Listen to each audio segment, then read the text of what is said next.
At 12:01 a.m., President Trump stabbed America's best friend in the back. My message to the President is this: Canada will fight back. We will defend our people and our economy, and we will put Canada first. There is no doubt that our economy will suffer, but so will yours, President Trump.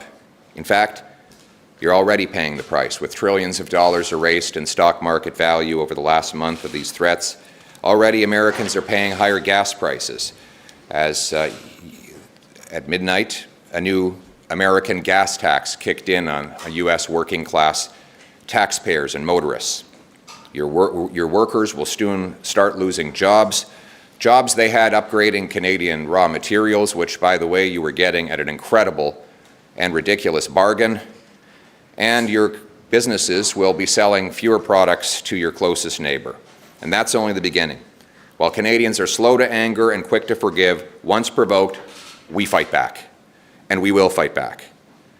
Now, I'd like to speak to the millions of Canadians who are anxious today after learning that President Trump has attacked our economy, to the auto workers, the forestry workers, the steel and aluminum workers, the mining and energy workers, the truckers, the farmers, to all of you who get out of bed before the sun rises and do the labor of the nation. You are afraid right now, and I understand. I want you to know that I will fight for you. I will fight for your job. I will fight for your family. I will fight for your chance at owning and paying off a home, and I will fight for your retirement. And I will fight to put Canada first.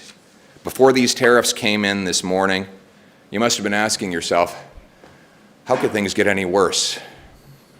Before these tariffs, you were already suffering.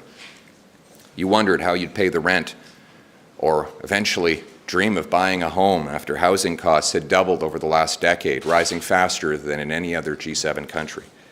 You've downgraded your diet, as food prices have risen 37% faster in Canada than in the United States over the last 5 years. You might be one of the 2 million people, a record-breaking number, lined up at food banks, a number that has more than doubled before these tariffs applied. You've likely noticed that your paycheck is not keeping up with the record inflation, as Canada's GDP has grown less and lower than any other G7 country over the last decade. You might have noticed that your company has already been moving jobs to the United States, as greedy and self-serving CEOs put their share prices ahead of your job, and $500 billion net has left from Canada to Trump's America under the current Liberal government. And now this. But I'm here with a message of hope. We will overcome this attack on our economy, and I have a plan to do it.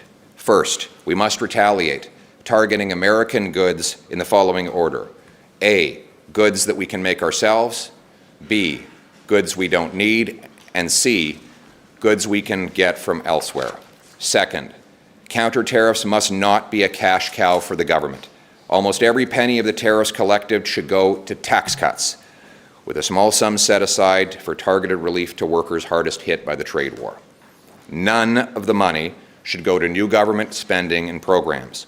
We must not allow politicians to dishonestly use this crisis to once again launch a debt-fueled, money-printing spending spree that will drive up inflation and further destroy the working class and hit the poorest people the hardest.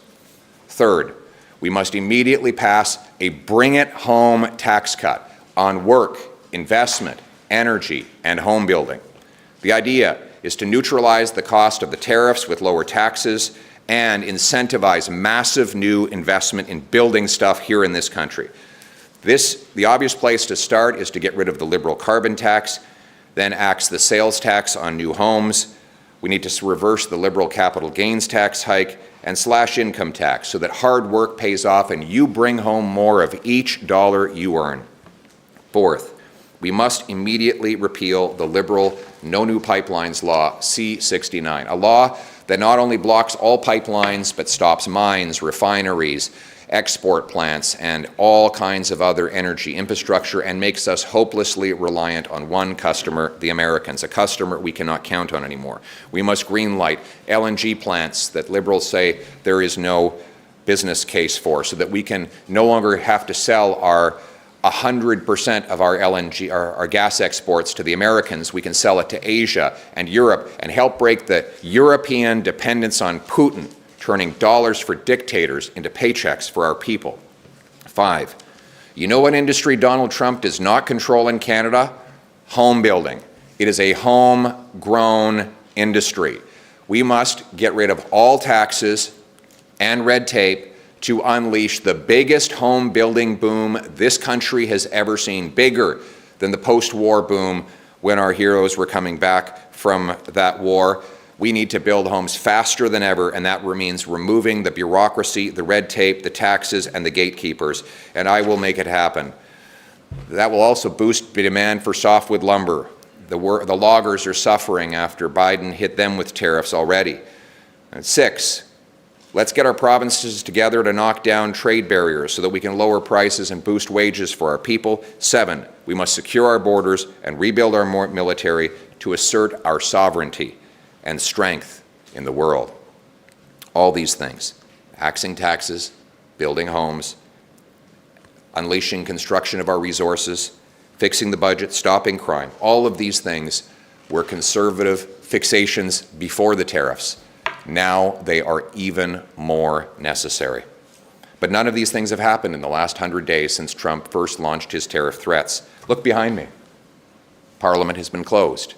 Liberals shut it down to focus on their political battles. So the job-killing carbon tax is still in place. The sales tax is still in place on new homes. The No New Pipelines law still in place. The massive inflationary deficits still in place. Not one law has been changed.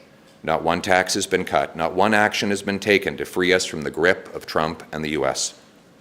We need change, and we will get change. It will be tough. Building Canada was tough, and so are Canadians. We will bring home the country we know and love and restore its promise. Canada will be self-reliant, sovereign, and stand on its own 2 feet. We will build on the great legacy and vision of John A. Macdonald of uniting our country east to west.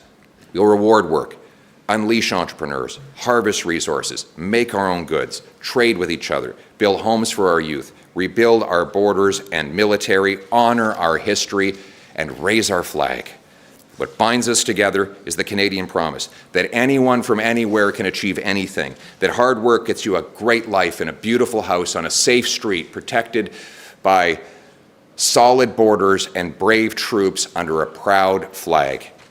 To preserve that flag and its promise, we must work together, fight together, and win together. That is what it means to put Canada first, because Canada is worth fighting for our people, for our land, for our home, for our country. Let's bring it home.